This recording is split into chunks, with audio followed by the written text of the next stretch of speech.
IPS बनने का सफ़र कैसा रहा? आईपीएस बनने का सफ़र एज सच मतलब दोनों पॉजिटिव नेगेटिव दोनों ही रहा। मतलब स्ट्रगल तो है, यूपीएससी एज सच अगर एग्ज़ाम देखें तो वो खुद ही बहुत टफ है। इसके अलावा पर्सनल लाइफ में भी बहुत सारे इशू रहे, तो बट वो सब मैनेज हुआ पेरेंट्स के सपोर्ट की वजह से, फ्रेंड्स के सपोर्ट की वजह से और खुद की मेहनत की वजह से वो सब कुछ डील हो गया। यहाँ तक पहुँचने में आपके परिवार का आपको सपोर्ट कैसा रहा? मेरे परिवार का बहुत मतलब फिनेंशियली भी उन्होंने सपोर्ट किया मुझे। जो मैं पढ़ना चाहती थी, जो मैं कोर्स करना चाहती थी, उसके लिए उन्होंने फुल सपोर्ट किया। और जितना फिनेंशियली उनको अगर वो पे कर सकते थे तो उन्होंने किया। अगर वो नहीं कर सकते थे तो उसका फिर मैंने थोड़ा खुद जॉब करके, जैसे अपनी एमटेक में मैंने रिसेप्शन पे थोड़ा घंटे बैठ के जितना मुझे अर्निंग होती थी वहाँ पे मैंने अर्निंग किया।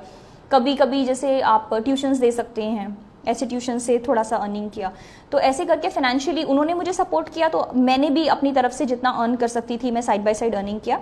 और उन्होंने इमोशनल बहुत सपोर्ट किया, क्योंकि सोसाइटी की तरफ से बहुत प्रेशर होता है कि आप लड़की को बहुत पढ़ा रहे हैं, लड़की आगे लड़के को ज़्यादा पढ़ाओ, लड़की आगे पढ़ के क्या करेगी, आपको अल्टीमेटली उसकी शादी कर देनी है।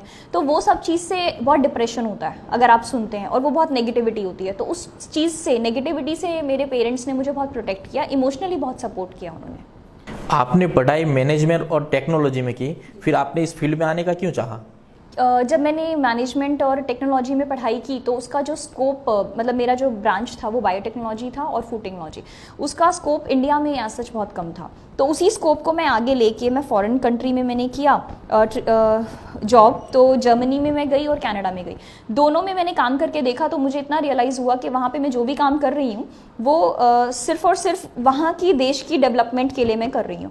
तो मुझे अपने देश की डेवलपमेंट के लिए कुछ करना था। और बीइंग अ लेडी ऑफिसर मुझे पता है कि हाँ, लेडीज़ का अभी स्टेटस अपनी कंट्री में इतना अच्छा नहीं है। तो अब मैं एक एग्जाम्पल भी क्रिएट करना चाहती थी यहाँ पे लेडीज़ के लिए, सभी विमेन के लिए, कि हाँ यहाँ तक आप जा सकते हैं, और अपनी कंट्री में डेवलपमेंट भी करना चाहती थी। इसीलिए फिर मुझे अपना करियर थोड़ा डाइवर्ट करना पड़ा। आपने फॉरेन में भी जॉब किया, आपने ही कहा कि जर्मनी, वहाँ तो वहाँ छोड़ के आपने इंडिया में ही आना क्यों पसंद किया? और आपने आईपीएस बनने के बाद इंडिया के लिए क्या करना चाहेंगी अपने देश के लिए? मैंने इंडिया में आना जो सोचा था ये तभी सोच लिया था जब मैं कनाडा और जर्मनी जाके मैंने वहाँ पे जॉब किया। तो मुझे ये रियलाइज़ उसी टाइम हुआ था कि मैं अपने देश की तरक्की के लिए कुछ भी नहीं कर पा रही। मैं अगर काम कर रही हूँ, मैं इतने घंटे दे रही हूँ अपनी ज़िंदगी से, तो जो भी घंटे जा रहे हैं वो वहाँ की डेवलपमेंट के लिए जा रहे हैं। तो अपने देश के लिए मुझे तरक्की के लिए काम करना था, इसीलिए मैं यहाँ पे आई। और यूपीएससी के लिए मैंने इसीलिए सोचा क्योंकि यूपीएससी एक शॉर्टकट होता है कि आप जाके सोसाइटी को आप एम्पावर कर सकते हो। तो इसीलिए मैंने यूपीएससी में आने का डिसीजन लिया। आईपीएस बनते ही सर आपका थराद में पहला पोस्टिंग, किस नज़रिए से देखते हैं आप? ये बहुत अच्छी अपॉर्चुनिटी है क्योंकि थराद ज्योग्राफिकली बहुत वाइड एरिया है, तो यहाँ पे सीखने को मुझे बहुत मिलेगा। और दूसरा, थराद का जो बॉर्डर लगता है वो एक इंटरनेशनल बॉर्डर पाकिस्तान से लगता है और राजस्थान से। तो यहाँ पे जो मेन इशू इंटरनेशनल बॉर्डर के, वो भी मुझे सीखने को मिलेगा। थराद एज सच अगर हम देखें तो यहाँ पे काफ़ी सारे क्राइम्स हैं, प्रोहिबिशन से रिलेटेड सबसे ज़्यादा क्राइम यहाँ पे मिलेगा। कितने भी अगर ट्रक्स या कोई भी अगर व्हीकल एंटर करता है तो वो थराद साइड से एंटर करता है, राजस्थान बाउंड्री से। तो उसको रोकने के लिए हम काफ़ी एक्सपेरिमेंट कर सकते हैं।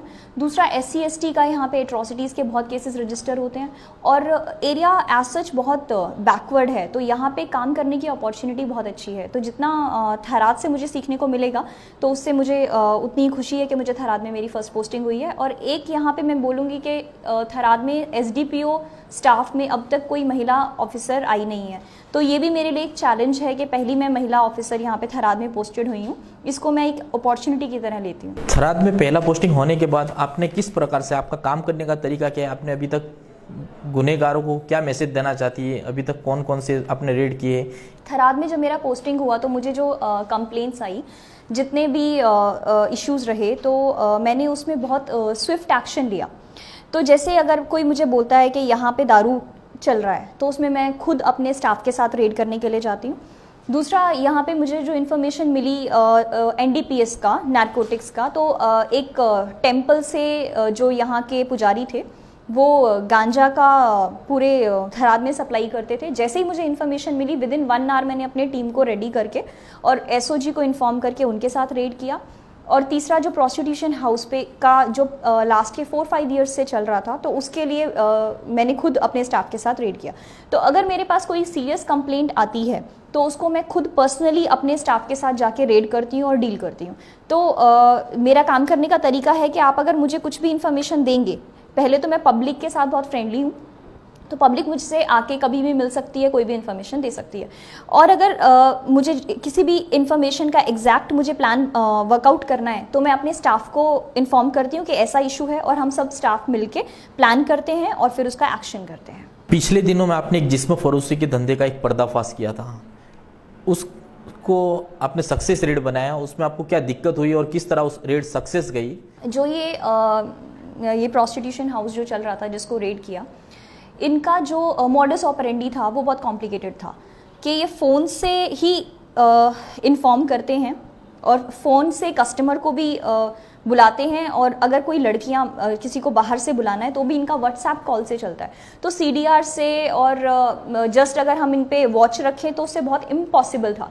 दूसरा, इनका एक जो मॉडस ऑपरेंडी का तरीका इनका ये था कि जो इनके लिंक हैं, 3 या 4 लोग थे जिनसे वो लिंक करके कस्टमर को इन्वॉल्व करते हैं। इनका जो पहले से एस्टैब्लिश्ड नेटवर्क है उसके अलावा ये किसी को आने नहीं देते, उससे कांटेक्ट करना बहुत मुश्किल रहा। तो उनके जो एस्टैब्लिश्ड कस्टमर में से किसी एक से कांटेक्ट करके, उनको रिक्वेस्ट करके एक हमने डमी कस्टमर को भेजा। वहाँ फिर पूरा हमने 2 टीम्स रेडी की पुलिस की, और 2 उनका पूरा घर का स्ट्रक्चर देखा। उसके घर में 2 दरवाजे थे, एक पीछे और एक आगे, दोनों साइड हमने अपनी टीम को रखा, और जैसे ही हमें सिग्नल मिला अपने डमी कस्टमर से तो दोनों साइड से रेड किया और हम तभी सक्सेसफुल इसमें हो पाए। और वो सरप्राइज रेड था, इसीलिए उनको अपने फ़ोन से डेटा डिलीट करने का टाइम नहीं मिला, इसीलिए व्हाट्सएप से हमने काफ़ी एविडेंस भी इसमें रिकवर किए हैं।